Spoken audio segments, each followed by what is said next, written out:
Hey, how we doing? Listen, today's video is going to be a little different, but it's definitely one of my favorites. I wanted to do something in the spirit of Halloween and October and spooky and fall, and Alloy's already ready, but where'd your sunglasses go? I'll find them later. Whoa, did you lose them? Anyways, for today's video, I reconnected with an old high school classmate. His name is Matt. We never really hung out in high school. We had a couple classes together, but we've been Facebook friends for feels like forever now. And I always kept tabs on him because I think he's a really interesting guy. And I was right. I first remember meeting Matt in a science class where I was, mixing potions or different colored water for some lab. And he was across the table from me, I don't know, rewiring light bulbs, making circuits, doing amazing things. I was like, you are too smart to be here. What are you doing? I can't wait to see where you go in life because I am invested already. So over the years, I've seen that for holidays, especially Halloween and Christmas, he does these amazing displays in his front yard, with lights and blow-ups and music and, moving parts. It is amazing. I spent a couple hours there. We were just talking, walking around, having a good time. It was absolutely fascinating to me. I hope you guys like the video, so enjoy.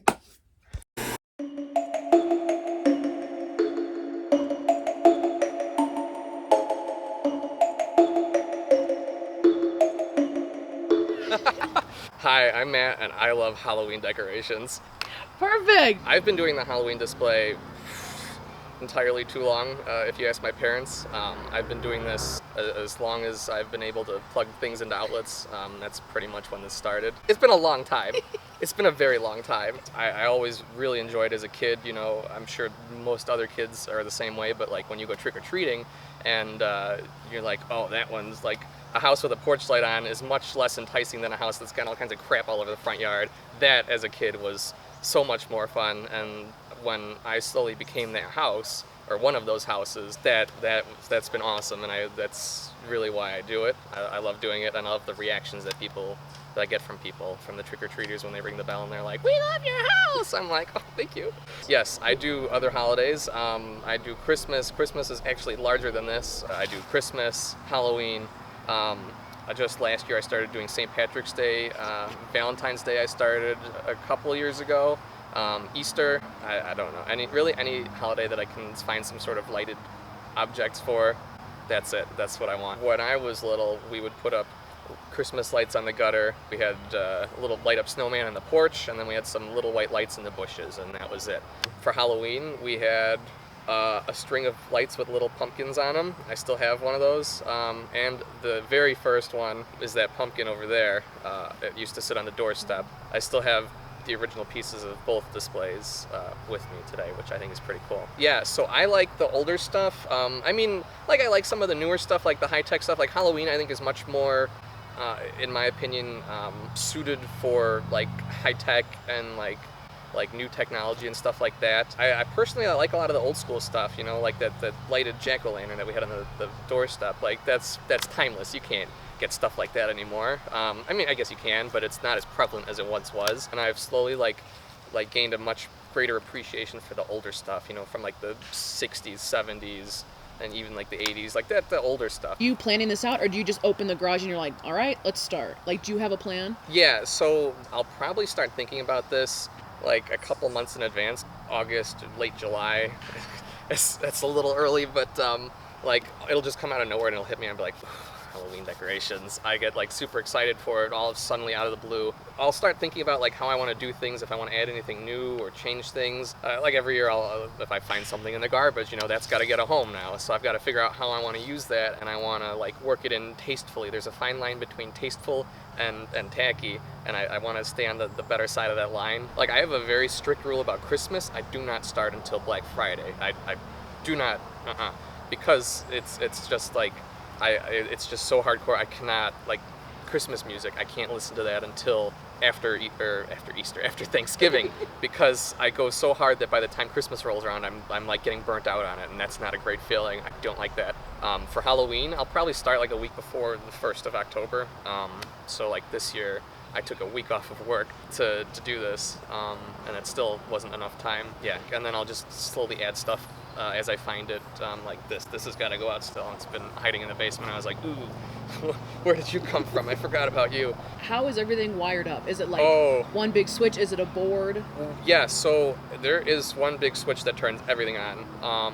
When we moved in, there was no exterior lights, so when we moved in, I installed landscape lighting, and I've got uplights in all the trees, and it's beautiful, and I got little path lights in the whole 9 yards. But when I did that, I planned ahead, and I've got outlets installed in strategic locations throughout the yard, and it's split up into 2 separate circuits between halves of the driveway. And so I've got there's probably about 10 to 12 outlets installed in strategic locations throughout the yard. So I did all that ahead of time, and boy, has that been a lifesaver. That is by far one of my best ideas so far. When I would stay at my grandparents' house as a kid, on my dad's side, he was a carpenter, and he liked to pick stuff up from what he called the janitor's store, which I thought was a legitimate retail location. It's not, it's the garbage on the side of the road. And so he had all kinds of crap, like vacuums and lamps and literally all kinds of crap. And when his shop closed that he was working for, they threw out all this stuff, and he took it all out of the dumpster, which, now that I think about it, I'm becoming the same person, which isn't necessarily a bad thing. But he had all this crap in the basement. He had drawers of plugs and light sockets and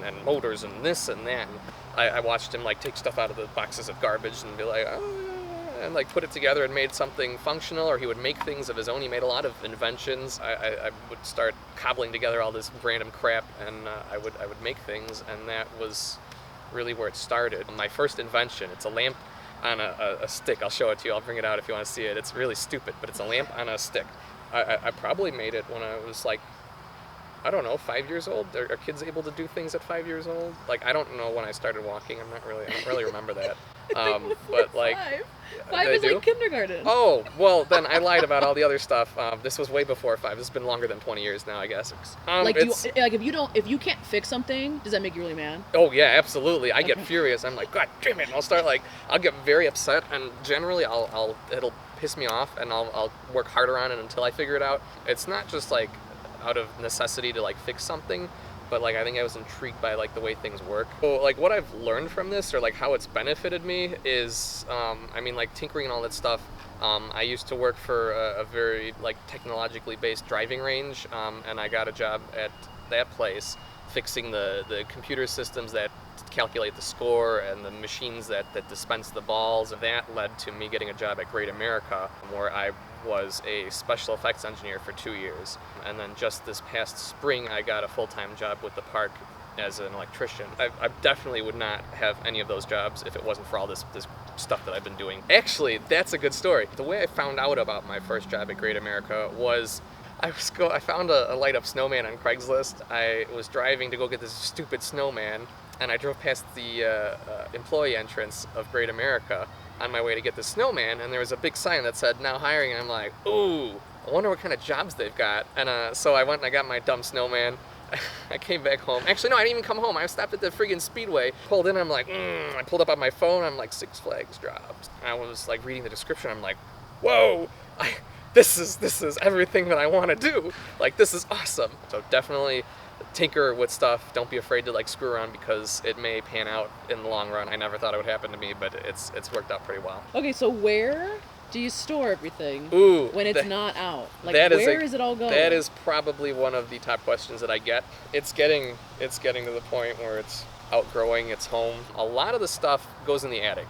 And at our old house, it wasn't so bad because the attic door, the access hatch, was a standard size. This house is different because the access is in my mother's office inside the closet ceiling, and it is only probably about like 2 by 2, and it's just a lot of up and down, which got a lot easier when I started climbing roller coasters regularly at work. So the stairs aren't really a big deal anymore, but it's just a nuisance. It's very tedious. I have a lot of grand plans, but I have nowhere to store it, and that's a big problem. But a lot of people ask me, where do I store all this? The bulk of stuff will come from like the secondhand market.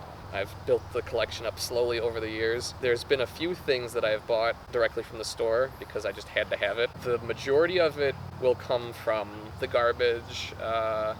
People laugh at me. People are like, "Oh, you raccoon, you're always digging in the garbage." I'm like, shut up, it's free. But a surprising amount of stuff will come from like friends and family. They'll be like, "Oh, are you still collecting all that Christmas crap?" And I'm like, "Yeah, as a matter of fact, I am." They're like, I was gonna throw these candy canes out. I'm like, no, no, no, no, no, no, I'll take. I really, really, that means a lot to me, more than they probably think. They do, for the most part, support me. They don't encourage it, but they're relatively supportive of it. They tolerate it is probably the best way to describe it.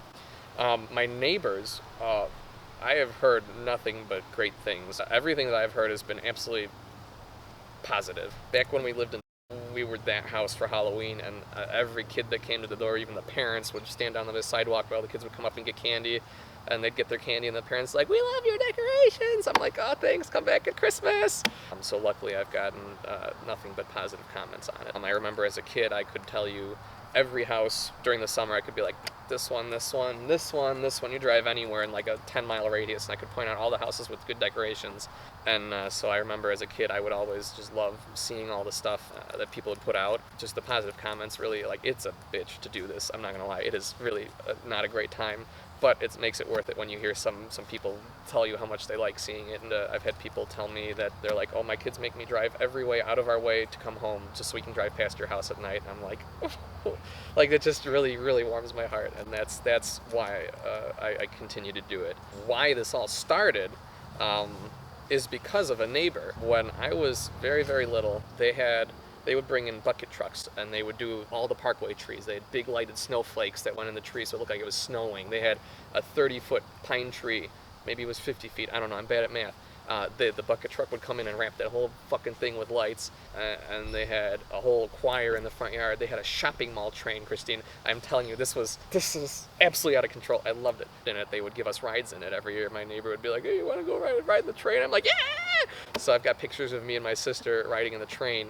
Oh, they had a 20-foot snowman. The thing stood like, oh, I could throw a rock at it from my bedroom window. It was that close. I could see like the outline of it on my wall every night. I would lay awake at night watching the straps flutter in the wind, like the shadow on the wall from the snowman fluttering in the wind, and I knew exactly what time the lights came on, and I knew exactly what time the lights went off next door, because I could see, like, it was they were such an inspiration to me, and that is 1,000% why I did it. The easiest decorations to set up are the plastic stuff. I mean, this is foam, but same reason. It's just one piece, and you just put it down, and that's it. I mean, you plug it in, but for the most part, it's just set it and forget it. The thing that I enjoy setting up the most, I guess, it's like the inflatable things. I did have a ridiculous collection of them a number of years ago.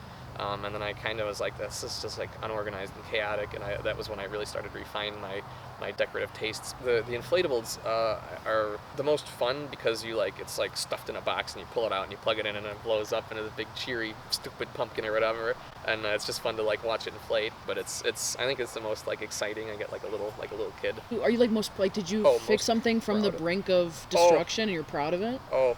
Things I've fixed is pretty much everything. A lot of the stuff, like I said, I'm cheap, so I don't want to spend a lot of money on it. So if I have to buy something that's like just busted to shit, I'd rather put the work in to fix it than to buy something that's fully functional and ready to go. Probably about half of the stuff I've done something to. I mean, a lot of the stuff's not just like put it up and take it down. Like, it does endure some like wear from use. I guess my favorite thing has got to be the original pumpkin that was prior to my decorating regime, the pumpkin and the snowman. Everything else I don't really have any sentimental attachment to, so like if I've got to like totally strip the paint off this thing and repaint it, no big deal. I'm all about presentation. Ultimate setup. Like, go create like whatever you can imagine. So I do have a game plan here. I want to buy a farm, just like a large property where I have no neighbors to irritate, a lot of land to decorate.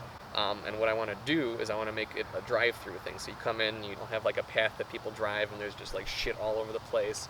And you drive through, and you're like, wow! And it'll be free, just something for people to come see. I would like to have like a big like decorating day where everyone shows up, and we'll like grill and make food and stuff, and stay overnight, get wasted afterwards, and like make a whole party out of it. But that they help put everything up, because there's no way I can do like 50 acres on my own. That's just far too much. That's really where I'm aiming for. No idea how I'm gonna get there, but that's what I want. All right, so I think I've rambled enough, so I think it's time to go look around.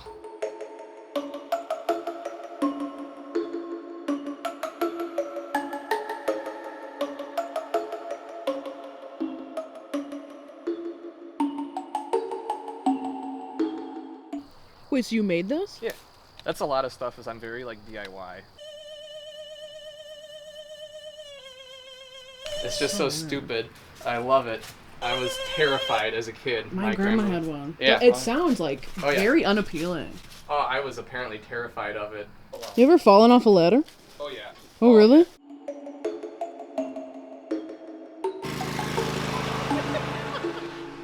So the first year I did the LEDs, I bought red, green, purple, and warm white twinkle.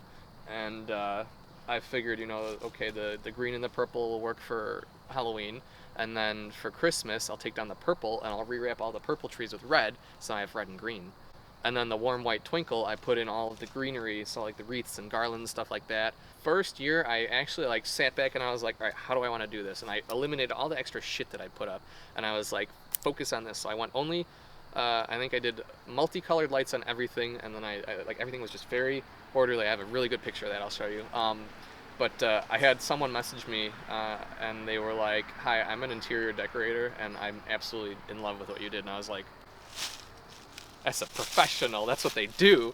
And so to get that compliment was like awesome. And so that's when I really knew I was onto something, beside the fact that I looked at it and I was like, oh no, this is fucking perfect. Like, this is good. I'm probably gonna keep moving stuff around until Halloween, so I'll just keep tweaking things until it's just right. And that's when I'll take all my pictures and stuff, and all the kids come for trick-or-treating and stuff like that, so.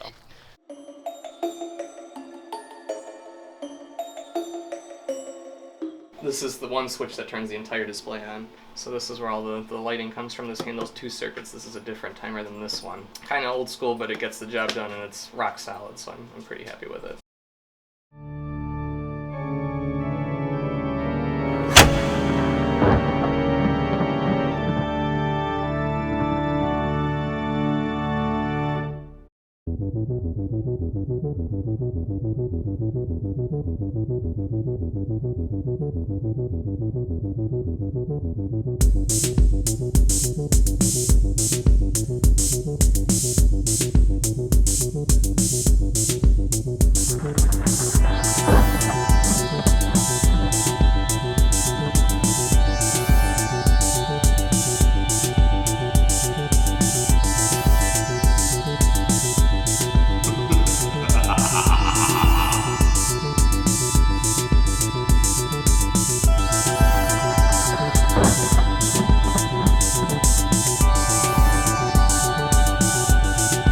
Oh, okay, I found the sunglasses. They fell in the trash. How? I hope you guys enjoyed the video and found it interesting. I found it fascinating, and it gave me such a good reason to go over there and reconnect with Matt. We talked for hours about all the other projects he's been working on, and it's just fascinating. I wish him the best of luck. We usually put like a Halloween blow up in the front yard, you know, for Halloween, and maybe, I don't even think we put up lights. But you know what? Look for me in 20, 30 years. I might buy a ranch next to Matt's ranch, and I'll go help him set up, because that would be so much fun, and I could definitely make some videos from that. So all you guys stay safe, have a great Halloween whenever you're seeing this, and I will see you around. Bye!